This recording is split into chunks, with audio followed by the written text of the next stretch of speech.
Salam sejahtera untuk kita semua. Kami dari kelompok 7 yang beranggotakan Delvi Lobo, Francisca Susanti, dan Crescencia Subin dari kelas 2A Program Studi Psikologi Fakultas Kesehatan Masyarakat Universitas Nusa Cendana. Kami akan memaparkan materi yang berjudul Psikologi Konsumen. Menurut Philip Kotler dalam bukunya yang berjudul Principles of Marketing, konsumen adalah semua individu dan rumah tangga yang membeli atau memperoleh barang atau jasa untuk dikonsumsi pribadi.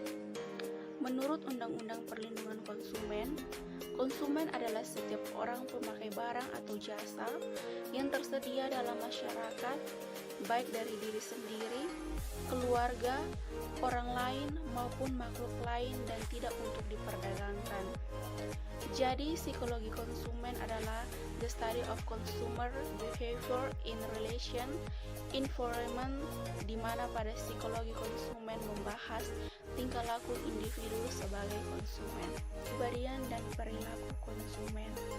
Segi-segi kepribadian terdiri dari yang pertama, self. Secara umum dapat dirumuskan sebagai taksiran perkiraan dan perasaan seseorang mengenai siapa dia, apa dia, dan di mana dia berada. Yang kedua, personality traits. Kecenderungan kita yang beraneka ragam untuk mengevaluasi situasi-situasi dengan cara tertentu dan kemudian bertindak dengan evaluasi tersebut. Yang ketiga, kecerdasan. Kesediaan mobilitas belajar, kecepatan melihat hubungan, kesanggupan memutuskan sesuatu dengan cepat dan tepat, dan kesanggupan menghimpun data inferensi dan kemudian menarik kesimpulan. Yang keempat, appearance and impressions. Kedua bagian ini cukup penting dari kepribadian. Walaupun ada perbedaan pendapat tentang appearance, bagaimanakah yang dapat menimbulkan impression yang menyenangkan, tetapi semua sependapat bahwa kedua hal ini merupakan satu aspek kepribadian. Yang kelima, kesehatan. Kesehatan yang dimiliki individu tersebut, baik secara lahiriah maupun batiniah, yang mendukung pengambilan keputusan. Yang keenam, tinggi, berat, dan bentuk badan. Ketiga faktor ini sangat berhubungan erat dengan appearance dan impressions. Walaupun sering pula bahwa dua orang yang memiliki tinggi, berat, dan bentuk badan yang serupa, tetapi appearance-nya berlainan, dengan karenanya juga menimbulkan impressions yang berlainan juga. Yang ketujuh, sikap terhadap orang lain. Beberapa sikap kita terhadap orang lain seringkali mencerminkan bagaimana sikap kita terhadap diri kita sendiri. Akan tetapi ada hal yang harus diingatkan, bahwa kepribadian mencakup seluruh sikap yang ada pada diri seseorang. Yang kedelapan, pengetahuan. Pengetahuan yang kita miliki merupakan unsur dari kepribadian kita. Semakin tinggi tingkat pengetahuan yang dimiliki seseorang, maka akan semakin mantap serta lebih berhati-hati dalam menentukan keputusan. Yang kedelapan, kecakapan atau skill.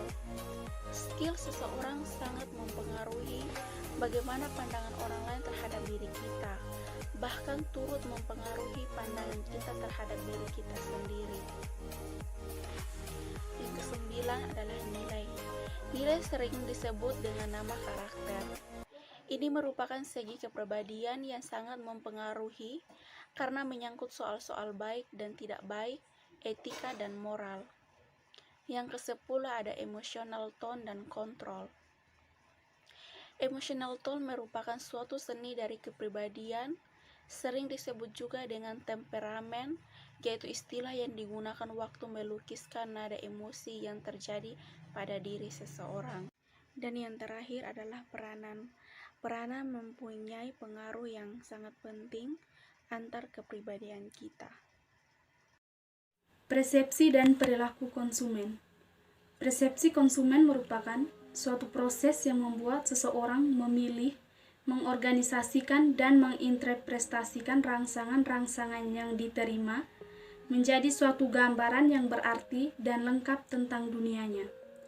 Persepsi adalah sesuatu yang berasal dari interaksi antar dua jenis faktor, yaitu yang pertama stimulus faktor.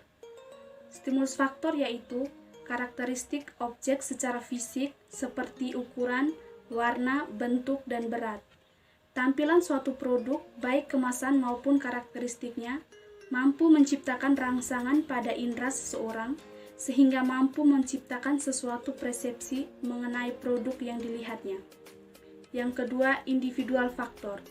Individual faktor yaitu karakteristik yang termasuk di dalamnya tidak hanya terjadi proses pada indera, tetapi juga pengalaman yang serupa dan dorongan utama suatu harapan dari individu itu sendiri.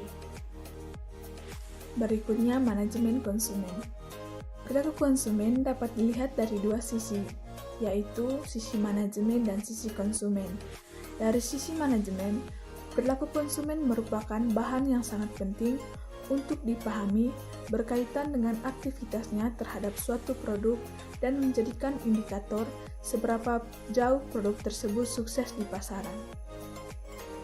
Agar pelayanan memiliki kualitas dan memberikan kepuasan kepada pelanggan mereka, maka perusahaan harus memperhatikan berbagai dimensi yang dapat menciptakan serta meningkatkan kualitas pelayanannya. Faktor-faktor yang mempengaruhi kualitas pelayanan dapat diidentifikasikan dalam 5 aspek kunci sebagai berikut. Yang pertama, faktor fisik, yaitu fasilitas fisik, perlengkapan, dan penampilan. Yang kedua, rehabilitas, yaitu kemampuan melakukan layanan atau jasa yang diharapkan secara meyakinkan, akurat, dan konsisten. Yang ketiga, daya tanggap, yaitu kemauan memberikan layanan dan membantu pelanggan. Yang keempat, jaminan, yaitu pengetahuan, sopan santun, dan kemampuan karyawan menyampaikan kepastian dan kepercayaan. Dan yang terakhir, empati, yaitu perhatian individual kepada pelanggan. Ada 6 pendekatan yang dapat diterapkan untuk meningkatkan produktivitas jasa. Yang pertama, penyedia jasa bekerja lebih keras atau lebih cekatan dari biasanya. Yang kedua, meningkatkan kuantitas jasa dengan mengurangi sebagian kualitasnya. Yang ketiga, mengindustrialisasikan jasa tersebut dengan menambah perlengkapan dan melakukan standarisasi produksi. Yang keempat, mengurangi atau menggantikan kebutuhan terhadap suatu jasa tertentu dengan jalan menemukan suatu solusi berupa produk. Yang kelima, merancang jasa yang lebih efektif. Dan yang keenam, memberikan insentif terhadap para pelanggan untuk melakukan sebagian tugas perusahaan. Sekian presentasi dari kelompok kami. Terima kasih.